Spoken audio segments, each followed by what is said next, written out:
Ladies and gentlemen, welcome to the Villa Aurora. Thank you very much for coming. We're excited to have you here. My name is Claudia Gordon. I'm the director of the Villa, and I would like to start this evening by saying thank you to the team that put this together.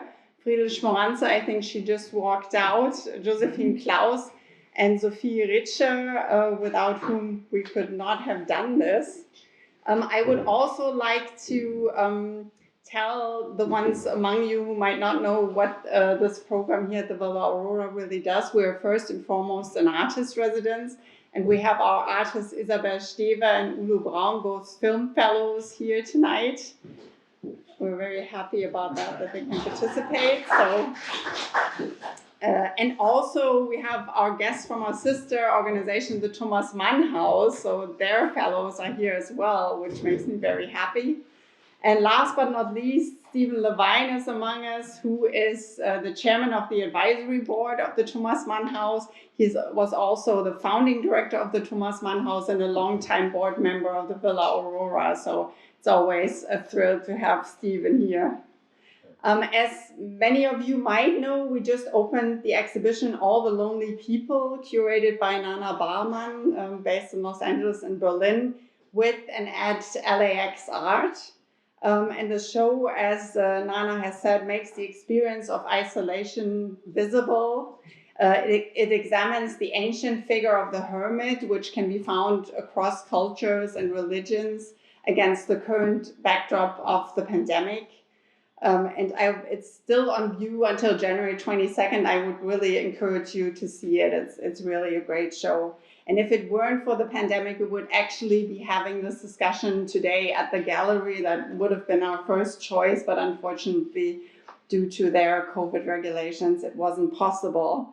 But it is still a great fit, of course, thematically, because Janet Sternburg's newest collection of photographs entitled I've Been Walking is a perfect fit with this theme. The images were taken on long walks during lockdown in 2020, discovering, and I quote, an enlargement of the senses that can be found in emptiness.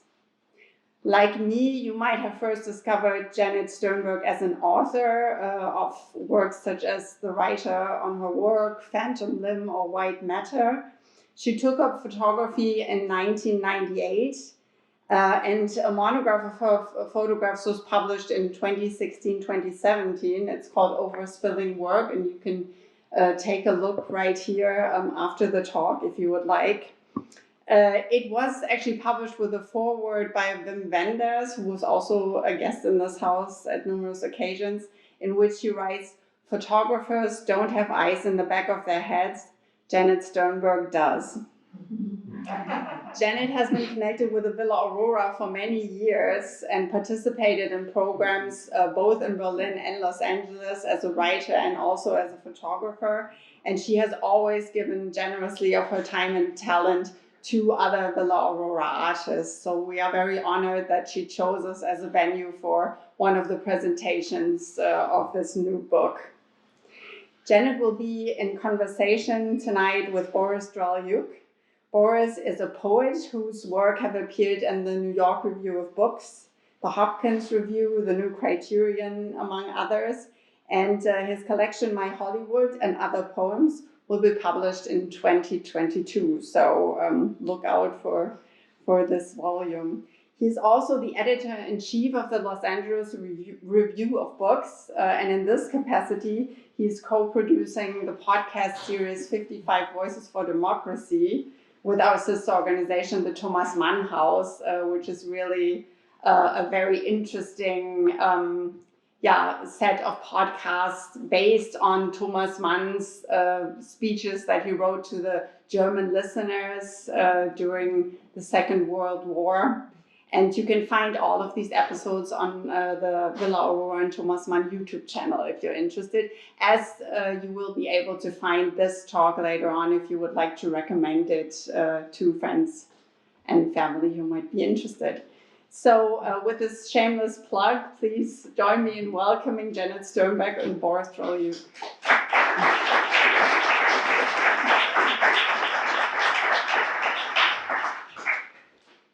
Well, I'm going to begin with the question that always starts a presentation.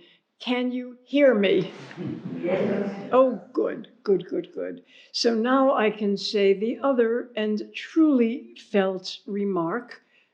Thank you, Claudia, and thank you, Friedel, for doing everything to make this possible. Certainly thank you to the Villa Aurora and to this brilliant theme of sanctuary, which is one of the reasons that I had actually asked to be here with Boris, because it is a theme both in his poetry and his life that he is very familiar with. And in certain ways that I'll discuss in a minute, my book is part of that. So many thank yous, and this is a remarkable group of people, and I'm looking forward to involving all of you in your thinking. I want to tell you just a few things that I would like you to know. One you already know, thanks to Claudia. I am a late life photographer, which in itself, as biography goes, is not that interesting. What is interesting is the wonder of doing something late enough in life that it confers freedom. And I think that I, as you will see, I'm a fairly unconventional photographer. The work has been described as that of a visual poet, which I really like. That feels really right to me. And poetry was my first love and remains really that. But it's the freedom to, for example, not even try, just not think about, should I do this? Or is this right? If I have friends who've got their MFA, Pacham, Cal Arts, and they say, well, I'm not sure I'd ever take that picture. I felt free to take it. So I just want to emphasize that it's a glorious thing. And it relates to something else. You will ask probably at some point with some of these images, what kind of camera? I'll answer, broadly speaking, I am very low tech. How low tech will amaze you, but that's another story. And you may say, are these images manipulated? Are they superimposed? Is it a double exposure? Is it Photoshop? And the answer simply is no. I think those are wonderful practices for somebody else. But for me, I am very, very interested in what is there for the seeing, by which I mean almost nothing to do with a documentary look. I love documentary, but that's not what I do. And this is not this book, a document of life with COVID in Los Angeles. It's something else. But there's something, I'm always looking for the more. In other words, seeing something that is perhaps there on the surface, there for the seeing, but it has to have layers of meaning in it that speak to me beyond the documentary.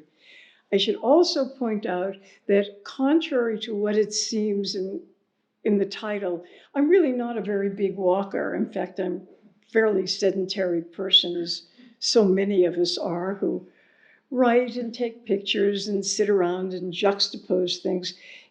In fact, walking has meant something else to me during this time. I was very fortunate. Someone pointed out to me a book by a French philosopher, Frédéric Gros, called A Philosophy of Walking. And he points out some things that have to do with the kind of suspension one can feel. And that's how I actually started taking photographs. I had finished a book.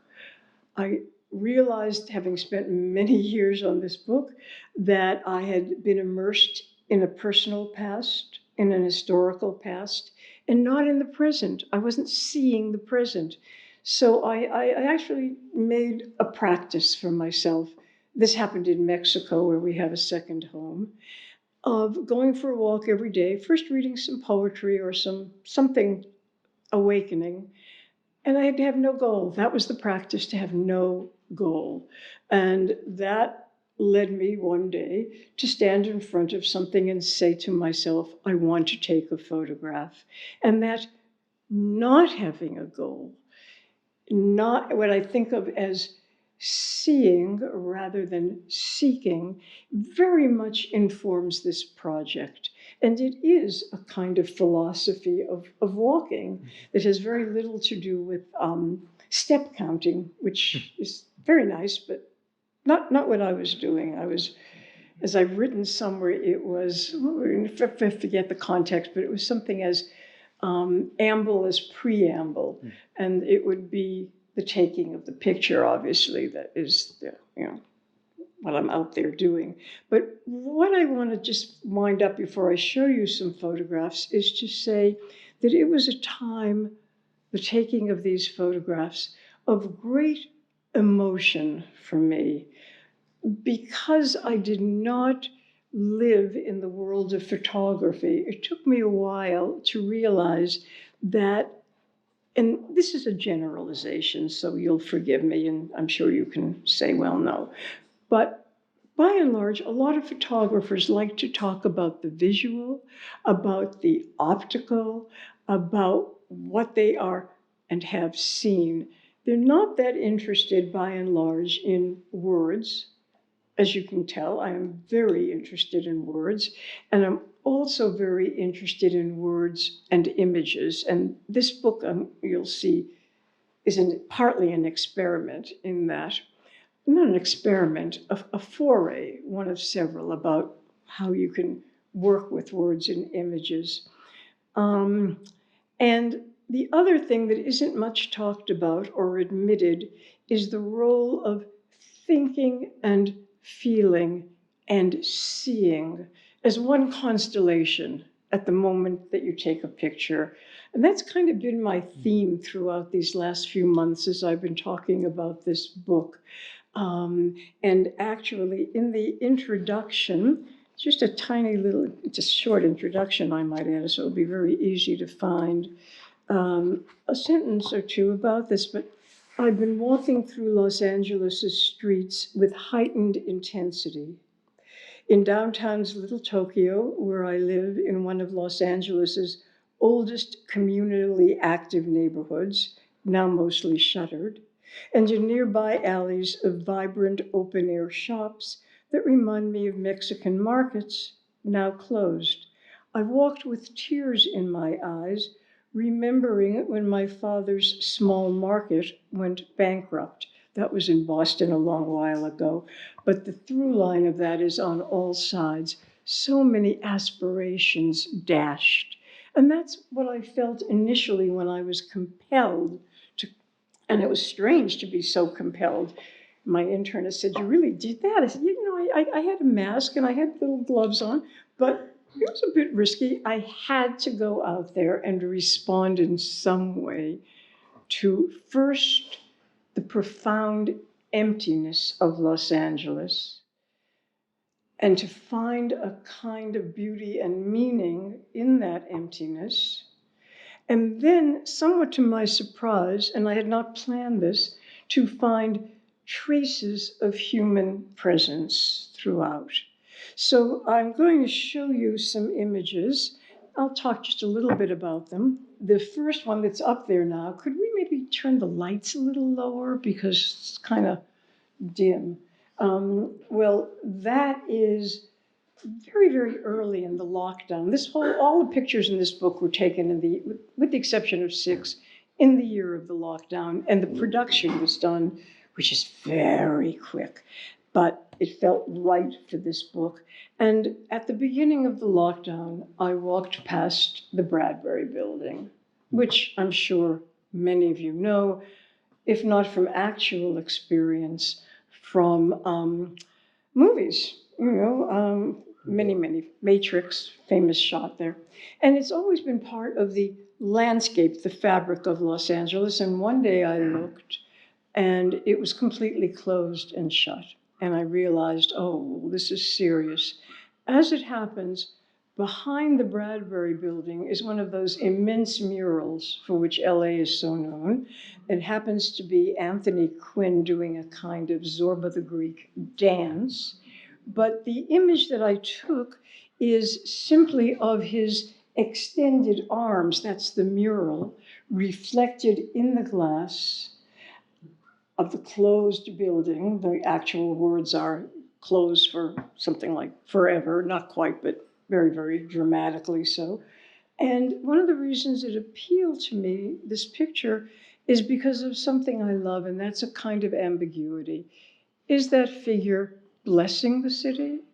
Is he welcoming you in the city? Is it a figure of suffering in the city? Is there any need to say one versus another? No.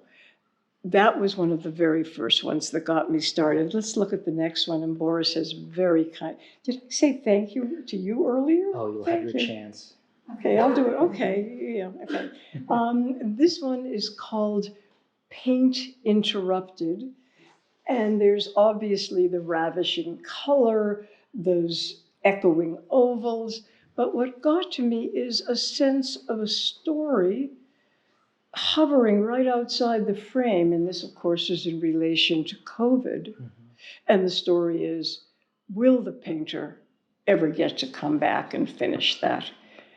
I can tell you that indeed he has, and I have some photographs of the finished red sidewalk, but that startled me as well as those formal elements. Next. Of course. People have said to me, was that background photoshopped? And you already know what the answer is, no.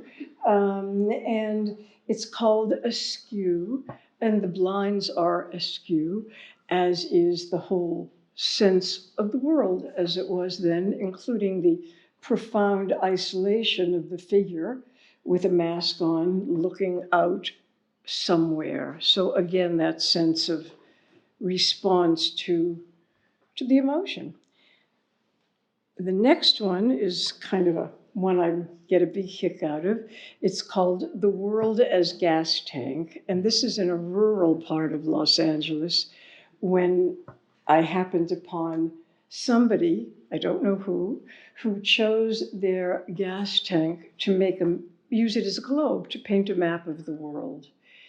If it had been only that, it would have been charming. However, time has done what time does. It's covered almost like lichens with its encrusted surfaces.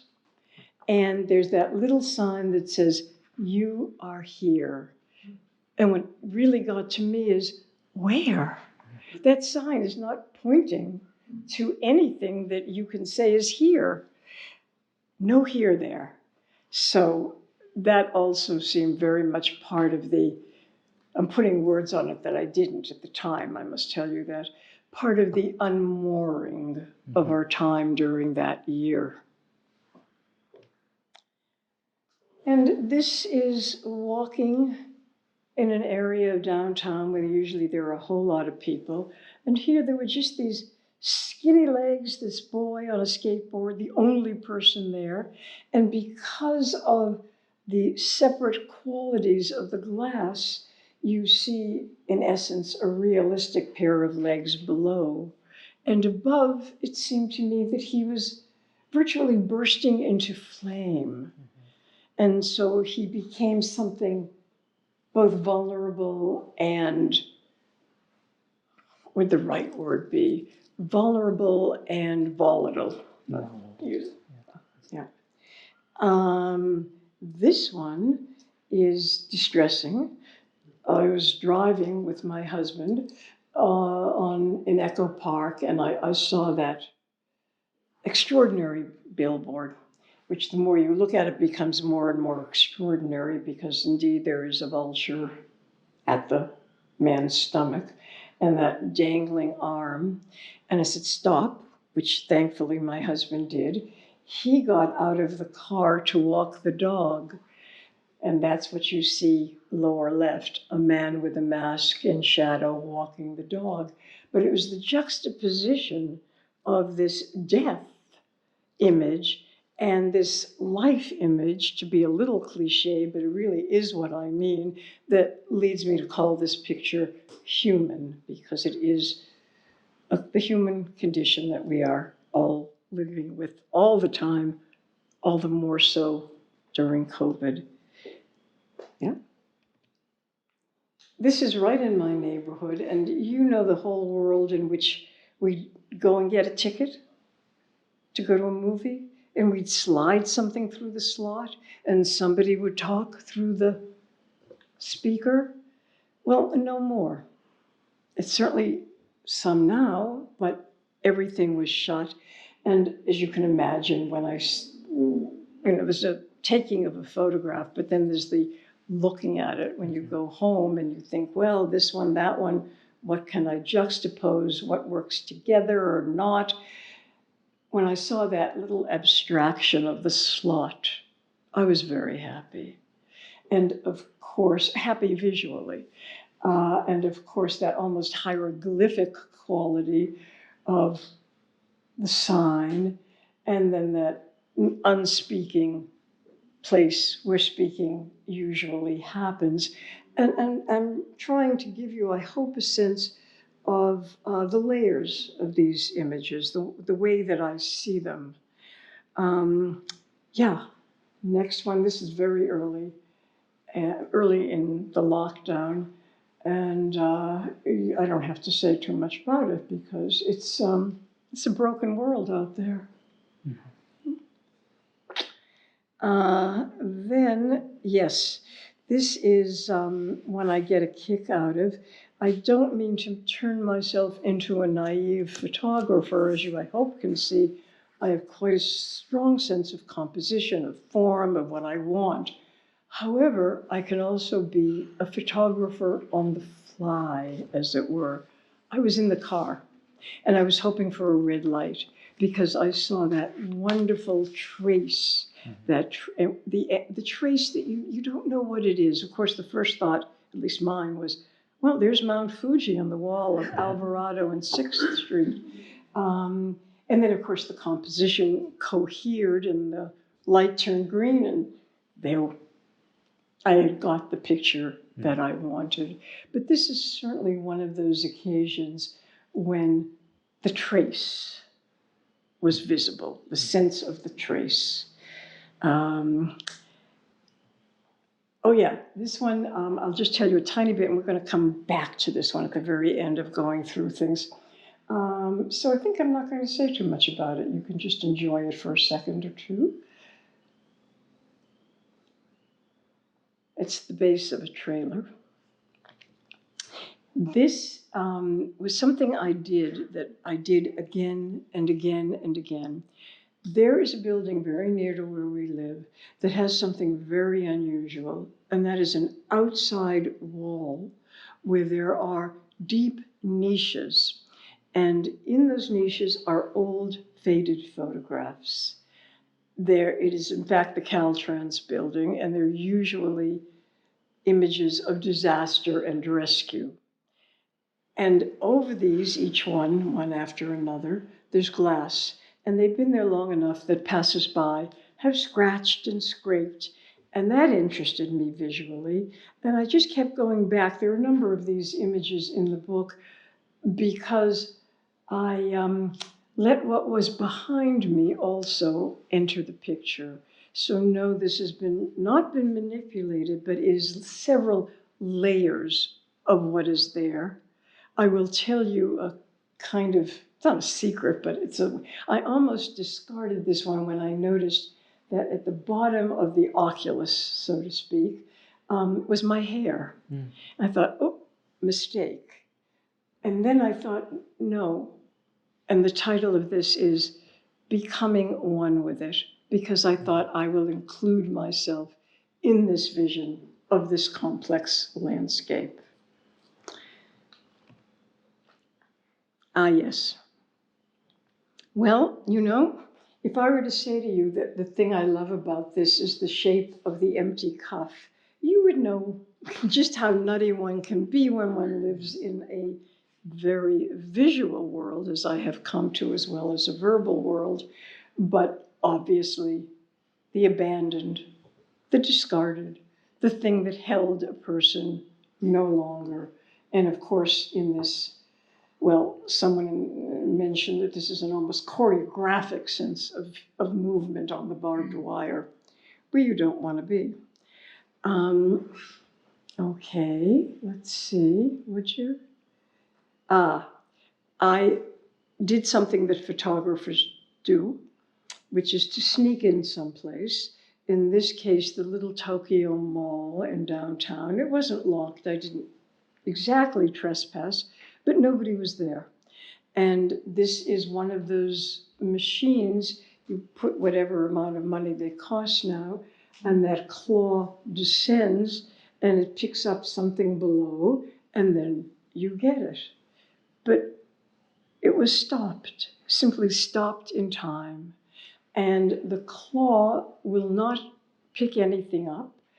What's there to pick up is a somewhat sweet yellow stuffed something on the lower left and a completely aghast brown figure in the lower right. I don't know if you can just see the mouth is open. And so it's a disturbing image.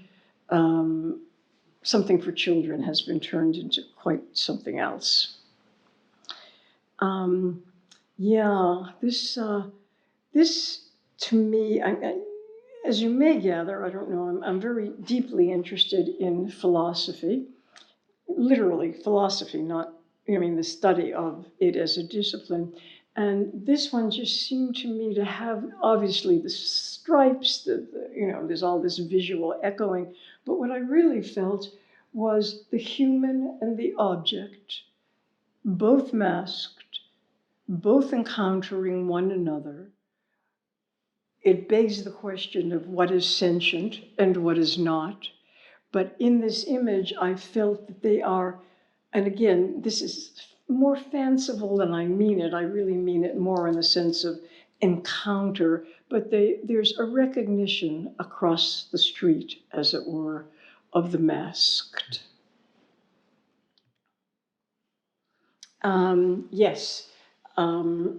An early morning in Los Angeles, very, very hot, very early in the morning. What I was doing out there, I do not know, but as I am trying to convey, I felt quite compelled to get out there. And I wanted to cross the street, and I wanted to look down and see if it was safe. And I looked into the curb, and along the gutter, the water, the sun was rising. So there's the street, the curb, the water in the gutter, the street. I took the step, but first I clicked the shutter. And it's something I kind of really believe in very deeply, which is how the most ordinary, the most everyday thing can be seen as something more than itself and can be transformed, really. And that's, as a poet, that's half the battle. What happens, yes. This one is called, I like puns, A Spire. A Spire. And there's not too much to say about it except that it's formally very attractive. It looks a little blurry. I love blur, I might add, but this was not intentional blur, but I like it against the somewhat Turner-esque background and the juxtaposition that, of course, would never happen in life.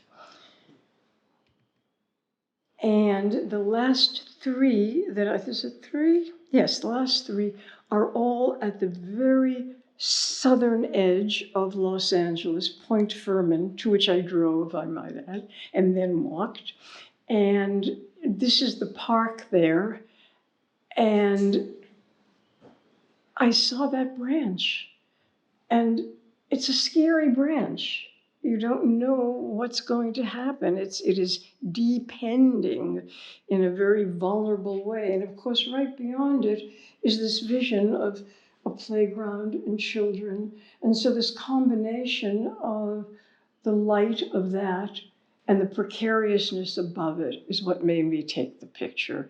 Again, these are more words than I would put on it when I take the picture, but I do know it. There's some constellation, and that's that seeing, thinking, feeling thing that, I'm so big about. This next one is called Mother Courage. It just reminded me of Mother Courage, by which that's obviously an allusion. It is the belongings of someone who has left them behind. But I had just read Tony Kushner's translation of Mother Courage, which is superb. And I just could feel this figure almost moving and going through the travails with these very meager belongings. And that just seemed like the right title. And here is the same place. And one of the things that I like about this picture is that the sea above is very serene. And the sea, as you look through those openings, is very roiled. And it's the same sea. How that happened, I do not know. But I love that sense that one can look and see again these layers, these levels. And of course, there is a quality in this, and I don't want to push it too far, but there is something kind of hopeful about it. Whether it's warranted or not these days is another story, but at the time it seemed to be that way. Could we go back to that Absolutely. edge effect one? It's number 10, or in effect, number 10. Keep going. There you go. And I just want to tell you that I'm going to read you something and then turn to Boris and other things. But right before the book went to press, I wanted to write something, but I did not want it to be illustrative or descriptive. I wanted it to have a parallel life to the images. And because I was so lucky to have a designer, a book designer, based, I might add, in Cologne, Matthias Bayer, some of you may know him, he put sections of the text, which is really almost one long sentence, beside images in a mysterious way. There's no one-on-one correspondence, but they float in a way that seems most of the time right. And it was just about the night before when I wrote this, but I'm going to read it to you because it's a lovely way to end my section of this talk. And this piece is called, this photo, Edge Effect. And this is not a poem, this is prose, but laid out as lines. I've been held by an idea, the edge effect. What happens when two habitats meet, the threshold where water meets the shore, where the forest comes to the meadow, where woodland ends. It is the edge habitat where everything changes, where volunteers grow on their own, then band together, where the path to something new and unforeseen opens up, coming into view, hovering at the edge of the unwanted, unlikely yet ever so green and hopeful, a place where truck and basket become cosmos, where sidewalk and words come together, where a suitcase sheds its clothes, where shut opens, where a dark branch dangles into brightness. The edge effect, you and I here. And that's how the book ends. So I think I have said much of what I wanted to impart to you. The reason I so much wanted to be here with Boris, who I esteem, admire, and just plain old like, is because there is definitely something about the experience of seeing a place where one has been at home, more or less, that can be qualified, utterly transformed into a strange place where one is not at all at home. And of course, the advantage of that is that you see with new eyes. And the experience that you have had coming from Odessa, in this case, to a new country, and how we are both seeing the city almost as it's in extremis in your poems and in these images. And they're shards, they're not complete anything, they're shards of images. But it is definitely a response to a place that has become, that is unknown. And our job is to find it and make it known. And one could argue that the theme of the villa for its 25th anniversary, the theme of sanctuary, is the job of the artist, the job of the writer, to take the unknown and make it not known, not pinned like a butterfly, but manifest, is one form of refuge. And since you live in the world of words, I'm going to turn it to you for any thoughts or questions that you might want. Well, first, I'll thank you for having me here. It's a thrill to be able to speak to you. I interview my share of authors. You are certainly an author. I very seldom have a chance to speak to an artist I admire. So this is a real pleasure. The photographs are stunning. I'll begin by saying something that may rub you the wrong way, because that's the way to stir up a conversation. Yeah. The words that you used, and I was paying very close attention to the words that you used in your presentation, askew, unmoored. You say you attach those words later to the photographs. A world broken. I'll say I had a perverse reaction to these photographs when I first saw them, and I continue to have this reaction. The word I would associate with them is a kind of serenity. What they produce for me is an effect, and I'll draw on poems because it's the only thing I have in my toolkit, an effect similar to Wordsworth's poem written from Westminster Bridge about London in the morning, London in the midst of the Industrial Revolution, a smoky, busy, bustling city, but seen in the early morning as the very image of beauty. Wears the beauty of the morning as a garment, the city does. Now, these photographs were taken in the midst of a lockdown, of a pandemic, sheer horror. I'm sure you carried that with you everywhere you went. Yet what you've brought us is a kind of potential, is what I feel, a potential of rebirth. And you've shown us in the mix of organic shapes and abstract built environments, the inherent nature of everything around us, that Los Angeles is a very built city, and yet everywhere there are these organic blossoms, there are these bulbs waiting underground. Can you relate to this? Well, I have to tell you that there is another poet whom both Boris and I know. His name is Eric Goudas, and Eric wrote a short essay for a show of mine that was at the USC Fisher Museum of Art. And he went on about how my work reminds him of Wordsworth. Oh, so well, there's something clearly that's there, and I think I should brush up on my Wordsworth because, and obviously one of the qualities, I think it's a word I like to use, ravished. Ravished by color, ravished by form, overtaken by all of those things. And so, yes, there is that absolutely in them. I think they're fairly self-possessed images, if that's what you mean by serenity. They're not there. I mean, Claw is probably the closest one to, and human, to have that element of, disturbance as we think of disturbance. So, no, I'm not at all distressed by what you say. And of course, it also speaks to that thing that interests me so much, that you cannot really come to one description. Absolutely. That ambiguity, the friend of poetry, and I, for myself, believe the friend of photography, although it's perhaps not quite as much talked about or expressed in photography, that's what you want. Why, Is it serene? Well, you can all tell me. You can, whatever. Yeah. Is it disturbing?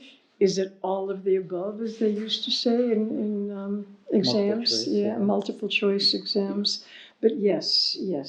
And of course, part of that, I think, is form. I've just had the privilege of reading Boris's book that's coming out in April. It's called My Hollywood. And and Boris is very much a poet of form. And you enclose things within some very tighter structures than I do. I mean, classic structures, the sonnet, the pantoum, etc. But there is one poem of yours that I have to read aloud, or maybe you want to. It closes your book, and I think it speaks to the very thing that we are gathered in this room, and that is exile, the experience of it, the coming into something else. And I'm going to read, it's very short, I'm going to read it first, almost straight through, and then I'm going to read it again because it has one of those qualities I love in poetry, which is enjambment, where the end of a line moves into the beginning of the next line. So I'll emphasize it because I just love what you've done with this. It's called Letha, or is it Letha? Is it I say Letha. Letha, yeah. Nothing was ever quite the same. Everyone came to be another. This is a river that goes by the name of the river I will never recover. Lovely lilting lyric, but I'm also going to read it with the enjambment. Nothing was ever quite the same. Everyone came to be another. This is a river that goes by the name of the river I will never recover. I love that multiple sense of the meaning of the river I. I'll have to carry you around with me to all the readings. There's no way I can match that. Well, one of the things I was doing today was going through some of my images, past images, thinking, gee, wouldn't it be fun to see what works well with this? Yes. And I don't know if anyone can see this, but this is one of the very early ones I did when I became very, very interested in ways to make the world interpenetrate, seem porous, and which I think it is, at least in terms of our minds, if not always in terms of our navigating the world. But this is I'm standing on a street in Mexico, and on the other side of the street is a store with a little gallery with a rather bad painting in it of a mesa and of a stream. Mm-hmm. And the Volkswagen bus is on the street in front of the gallery, and the yellow scalloped walls are behind me, and they enclose a nunnery, and then the trees are behind that. And they're compressed. It's a technique I developed of having the multidimensional appear on a single plane and be multidimensional at the same time. Mm-hmm. And perhaps this is a bit of vanity, but that's the wrong way of putting it. That book of Virginia Woolf's, The Moment Whole. Well, no photograph can capture the moment whole, but in one sense, the layers of time in this, I think, suggest the possibilities of a moment. And because the world is porous and does not have strong boundaries or borders in a lot of my work, more of that in the Overspilling World book up there, a stream can go, a river, let's say, a river can go through a bus, and you see it moving through it, again, without superimposition. Yes. And I thought that feels like your poem. I really appreciate that. I couldn't agree more. Also feels like the Wordsworth poem I quoted. The interesting thing about that overspilling quality is you were asked, and by the way, I have to compliment you on the selection of afterword for this collection. You say that the apparatus is minimal. I think that the afterword that you chose is perfect. A conversation that leads into a very brief, again, almost a prose poem, a reaction to the book. And the conversation is very revealing. In it, you're asked whether abstraction is important to you. And your response is that you're not especially interested in abstraction. You're interested in the material world. So can you talk a little bit about that engagement with the material, and also the material of the apparatus that you use to take the pictures? Why the limitations? How are they heuristic? How are they helpful? And why limit yourself to that moment, that what you see? Well, the first thing is, I think those are a bunch of good questions, and then we can get other good questions too. it's not that I'm not interested in abstraction. I'm not interested in the abstract versus the real, the factual, the natural, the way that, among other things, the history of art has made that, cleaved that, abstract expressionism, Edward Hopper. No, they're not talking to each other. I think that there's lots and lots of abstraction in the world. And there's a picture of mine, which I can't quite describe, but I can show it to you later. But it is a very abstract, whirling something. I'm not going to describe it, but there is. And along the very, very bottom of it, they're very skinny little margin of houses. And I think a different photographer would have cropped them out and left this kind of beautiful swirling world. And that's not me. I wanted to say that they can coexist. Not that I'm not interested, but they're not, I don't want to bifurcate them. So that's one thing. Yes. The question that Boris asked about cameras, I'm giving a little bit of an abashed smile because it's so odd. When I stood at that window in that town in Mexico and said to myself, I want to take a photograph, I went to the town square, and in those years, all that was available was a throwaway camera, a disposable, a single use. These are all the same names for those things that you pick up at the corner at the drugstore. And I took the picture with that. I didn't have a choice. And when I looked at the picture, some very strange things happened. There were some things in it that I hadn't known I was taking, notably what turned out to be later a man on the roof behind me. And there was no way you could tell, looking at this one frame, what was inside, what was outside, what was solid, what was fluid. All of these are liabilities in the throwaway camera. There's no depth of field, and you can't focus. But if you cannot do those things, and this was the huge learning thing for me right at the beginning, you can't do what so much is done in very basic photography. Oh, I like this, I'll make it sharp. I don't like this, I'll make it blurry. If you cannot do that, then you have developed a vision of the frame in which everything is of equal value. And there is no three-point perspective, and things are interpenetrating simply by virtue of there being no depth of field. And if you don't care about blur, I happen to think that photography has a focus fetish, because we don't see the world that sharply anyway. All of it came together to become a worldview. Yes. Now, I am not mechanically inclined, and I did have a very nice Canon. I had a double lens reflex when I was 20 or something like that, and took some good pictures. But I was getting something with this primitive equipment that I wanted. And that was so startling to me. I remember my first show in Mexico, wasn't the first show, but a show, and this man came up to me and said, Hasselblad? And you all know about a Hasselblad. I said, well, actually, no, it's a disposable. And he said, oh my God, I just bought a Hasselblad yesterday. What have I done? So that became a way of seeing, a kind of philosophy of seeing.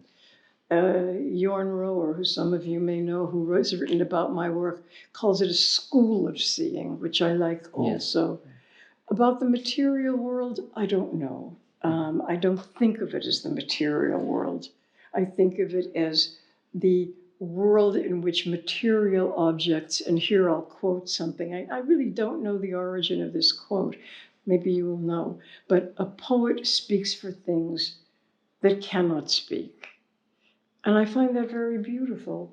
So it's a kind of relationship with the material world, more than it is a valuing of the material world. Absolutely. And that's precisely what I see in this kind of inherent organicism in the photos. And I think the word I would apply to that effect that you get without eliminating the blur, without depth perception, is immediacy. There is an immediacy to the images, but immediacy that's stilled and yet forever in development, forever in potential. The other poet that comes to mind when you say a poet speaks for things that cannot speak is, I'm sure that more than one poet has said something to that effect, but Theodore Redke comes to mind quite a lot. In a dark time, the eye begins to see is another title that occurred to me as I was looking at these photos. But he really very much does talk about observing an object to the point where the boundaries between you disappear. You become the object becomes you. Yes. And yes. This is something that you relate to, yes? Deeply, deeply relate to.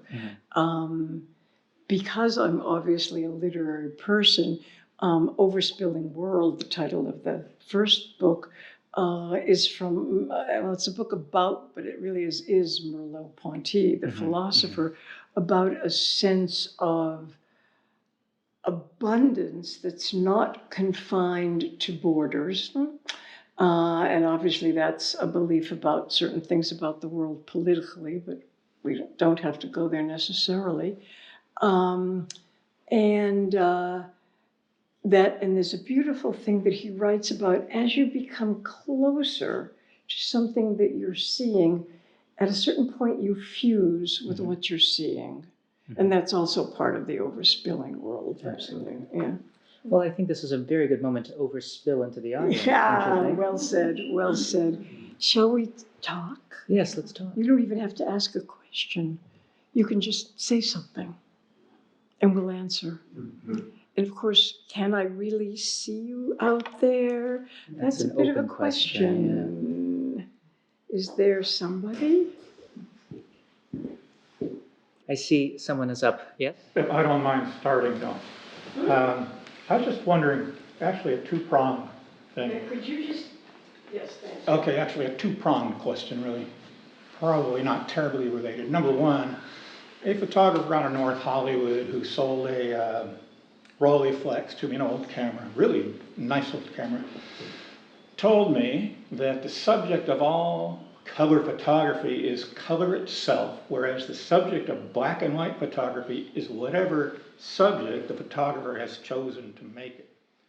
But that ultimately in colors has got all primacy over any sense of composition, any sense of theme, any sense of subject, any sense of framing. That color ultimately is what all color photography is about. That's one part. Another thing I want to ask you is, like in this wonderful picture here, you could have moved a millimeter to the right or a millimeter to the left or up a little bit and down. So I imagine you're in a constant state of composition. Oh, beautifully said. Yeah, you're absolutely right. Always, until it finally kind of claims you, until it says, here I am, and you got to get me now or forever hold your peace kind of thing. So those are the two well, those thoughts. are just two wonderful thoughts. So you should see me stalking. You know, I kind of circle around and, you know, this, maybe that. I mean, sometimes it just hits, but most of the time it's a moving around. The other thing often is I'll move around and then I'll just stand up and walk away because it's maybe a very interesting thing to take a picture of, but it's not my picture.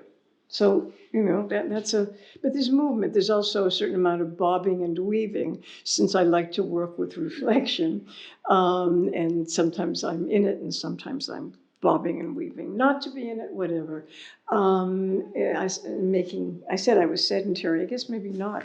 The notion of color is about color itself. I know that I'm going to want to think about that and would love to hear other people's thought about it.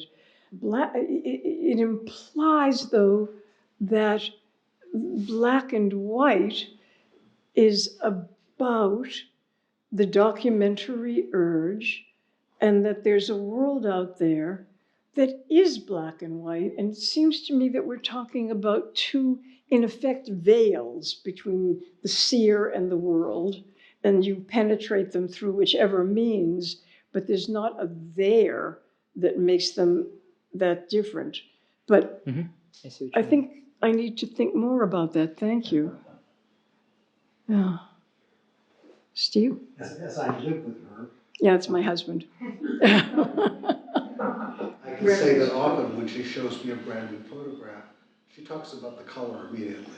And it's clearly there's something in what you said that she's just driven by the sort of interest and radiance of color. That may be where it begins, not where it ends, but it's... I mean, can you imagine in our lifetimes the shock? When was it? In probably the mid-50s, when William Eggleston started shooting color, and it was shown at the Museum of Modern Art. Color, I mean, there was this sort of shibboleth, maybe it was like Technicolor, or maybe it was like the movies. Color was a strange introductory person in the world of photography. It's very hard to quite realize that. The small thing I want to say is that my mother, who was somebody who was not well educated, whatever, but she had a very strong sense of beauty and particularly of color. And when she walked into a room, say someone's there and they're talking and someone's eating an apple, and the apple, I would always think it was almost like hit her in her forehead, this sense of color, and she had to say something about that apple before she could pick up the rest of the conversation. And only recently have I realized, yep, I'm her daughter. I'm just like that. Some of us do, some of us don't. There's that old question, do you dream in color? Do you dream in black and white? I guess I really do see them as modes. Maybe veil isn't the right word. But it's so interesting. So, yeah. I have a question there. You were talking about stalking your image. I'm sorry, say again? You were talking about stalking your image. Yes. But do you take lots and lots of shots? You know, like when you're writing, you do drafts and drafts and drafts and well, when I do, I have 100 goes at something and then finally I decide it's okay. Do you, like, say with that image, would you take lots of them and then go home, or do you just take the one? No, neither. But I don't take a whole lot. When I made the move from optical to digital, which every photographer pretty much has to do now unless they're really enamored of platinum prints, or, you know, I mean, the very sort of particular world of high optical photography. If you really want to get your work developed and, you know, not, well, you can't. I mean, you can take it to the CVS some places, but the optical world, sadly, is by and large gone. So when I moved to digital, of course, I took a lot more pictures of everything because you can. But because I had started optically, I had got into the practice of not taking a whole lot. I think I feel when my eye is turned on and when it's not. And when it's turned on, I kind of know what I'm doing. You know, again, I don't mean to sound, you know, like triumphalist or something, but maybe, you know, 5 or 6, something like that. And then I really enjoy taking them home and then deciding, I mean, it sounds like I think of fishermen with a net, you know, taking them home and then looking and thinking and printing a few out and putting a few in iPhoto or, you know, program, and then thinking, well, you know, this one really, and this is the one manipulation I do, except it's not technically, this could be so much better if it were cropped. And just this part of it remained. And that, things get very, very interesting at that point. Do your feelings about the photographs change from the moment that you take them? And in that process, when you're cropping them, when you're deciding what to keep, looking through versions of the photograph, do your feelings about that thing that you witnessed change? Well, you know, it's a relationship like any other. And so if at first I'm taking a part of it, there's sort of an implicit question, am I violating that image? And, or am I finding its potential, to put it in, you know, very basic words? And then part of the job, particularly when you're putting together a book, and I'm sure people here know this in whatever form of book you make, is to reinvest whatever it is with the feeling you had when you were taking it, whether it's cropped or not cropped. What was it that made you do this? So it's a series of, it's a relationship over time. Sometimes if I really don't know what I'm doing, or whether something is good enough, I'll take 8.5 by 11 laser prints and I'll put them around the house. Sorry, but it is true, I do. The house is littered with them, the apartment. And then I'll see if they catch my eye. Mm-hmm. And if I want to look at them, that's another thing that I find kind of interesting to do. And that's not something you can plan. You're drawn to it, you're not drawn to it. So, yeah, different versions. It's ongoing is what I'm trying to say. It's never just done. No, wouldn't be much fun that way. Very interesting. Was there somebody else? Something. Whoops, no, back there. Yeah. I love listening to you talk about your photographs. You know, there's certainly a lot of poetry in your description of them. I'm wondering if the context in which you're taking these photos, the pandemic, the lockdown, might have influenced you to see the world differently. And, it did. And these images, it strikes me, you could have taken at any time, really. Maybe you couldn't have stopped in the middle of traffic in LA before the pandemic and taken some of these shots, but you could have taken most of these beforehand.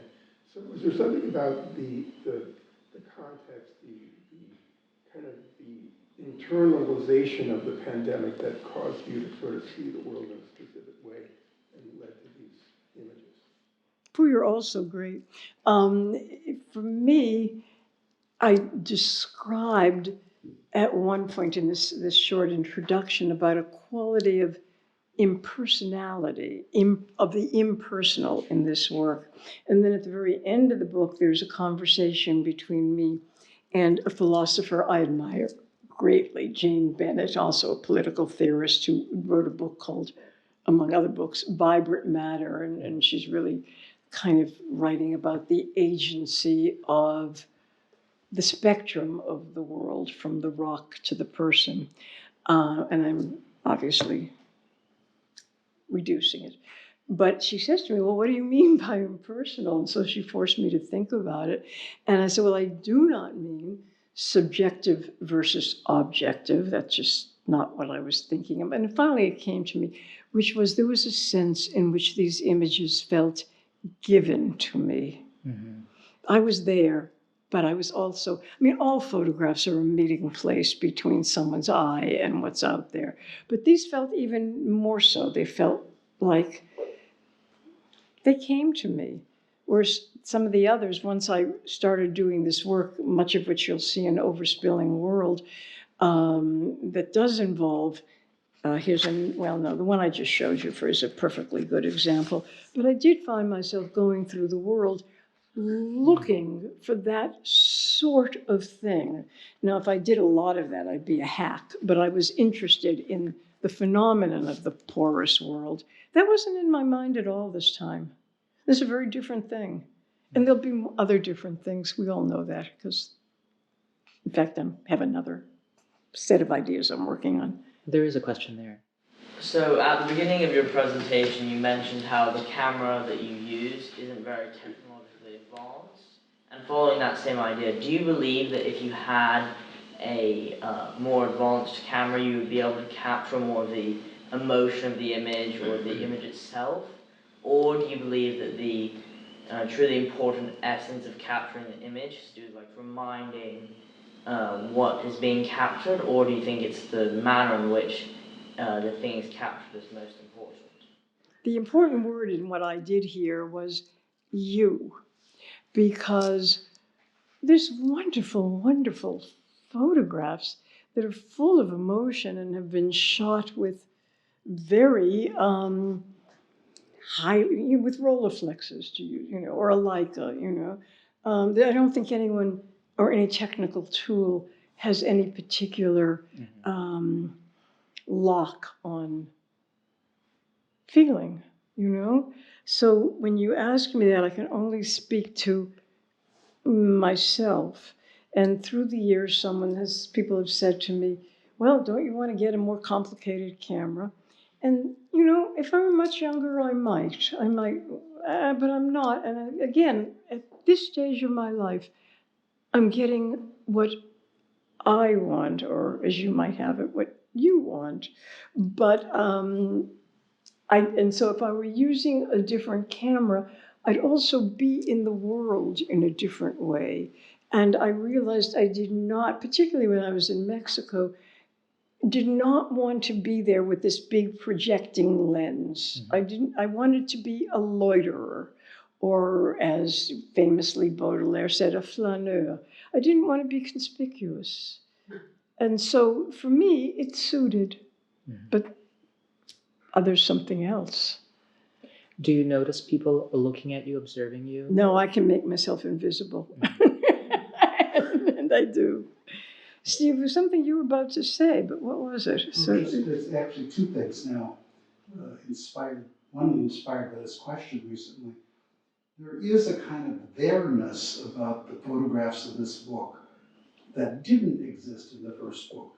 While you tried to pin it down, there was always a level of reality, identifiable. Yes. Like the houses you described at the base of the photograph. This dealing with reflections, and you can't tell where you are. Yes, I should have mentioned that. The world dissolves in a way. Yes. Yeah. In this book, the world doesn't dissolve. It's resolutely there. And I think that maybe is a response in some way to living through the pandemic. That it's still out there, even though it's taken away from us for the time being. And then secondly, and it's laid bare in a way that it hasn't been laid bare before. There aren't that many things going on. Yeah, absolutely. Yeah. And secondly, this again, your notion about the serenity. Yes. I realize the soft, and I've been looking at these photographs every day for. When did you start taking photographs? 1998. Every year since 1998. Couple of decades. The soft focus is part of what produces the serenity. Yeah. I realized tonight that the sharp focus, when something's in sharp focus, it separates itself out. Absolutely. And everything is separate from everything else in a way. Whereas this soft focus. And there are two kinds of softness that I see. One is the soft focus. The other is the softness of the shapes that even in decay, like the Venetian blinds that are dripping off the window, or in another photograph that we didn't show of the aluminum siding kind of squashed down. I think it was a mobile home. Yes. Yeah. That softness, the softness of the contours, creates perversely a kind of serenity for me, at least. Interesting. Yeah. I just wanted to read a paragraph that does come to the point, I think, fairly well. As in the past, I'm comparing this book with the past, which is what you asked. As in the past, I am interested in what goes unseen. And as always, then I go about, I don't choose to use the manipulation, which is not a technical aversion, but a practice. At an earlier time, I wanted to meld front and back, inside and outside, solid and fluid, so that everything in the image would blur. I remain interested in the multidimensional possibilities within a single moment. But now that I'm using a different camera, also low-tech, but more advanced, it's easier for me to make sharper photographs if I want them. And I do. In a world desperately afraid of infection, I feel uncomfortable emphasizing porosity. So that really does answer, I think, perhaps pretty closely to to what you were saying. These are great questions. Yes. I was thinking about your process of walking, as opposed to maybe being static and then looking. And also, there's the notion of thinking of Walter Benjamin. If you walk into your thoughts and you make the world as you go along. It's just something that happens a lot. And I wondered what was the process of walking evoking. Well, I just love Walter Benjamin. I mean, I feel like almost like I've been reading a lot of him lately. And again, during the lockdown, a friend and I were reading some philosophy together every week on Zoom, and we were both kind of falling in love with Walter, who's such a jerk sometimes, but that's another story. I mean, in his ordinary life, but in his idea life, it's so exciting to walk with him in the arcades and to feel that suspension. It's the suspension that I really want to emphasize that makes the walking so important. Now, you know, Andre Cortez, a great photographer, when he was old and ill, took all of his photographs from his window overlooking Washington Square Park. And I'm sure you've seen them, those beautiful circles, you know, looking down and all. So I don't mean that, you know, walking is some, you know, potion, and that, I know you were not implying that. But it's a state. It's a state one can get into. It's as simple as, and as not simple as that. Just of being receptive.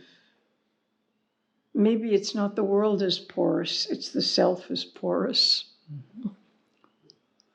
Is it time for us to get up and mingle? There are books, by the way, over there. Well, thank you so much.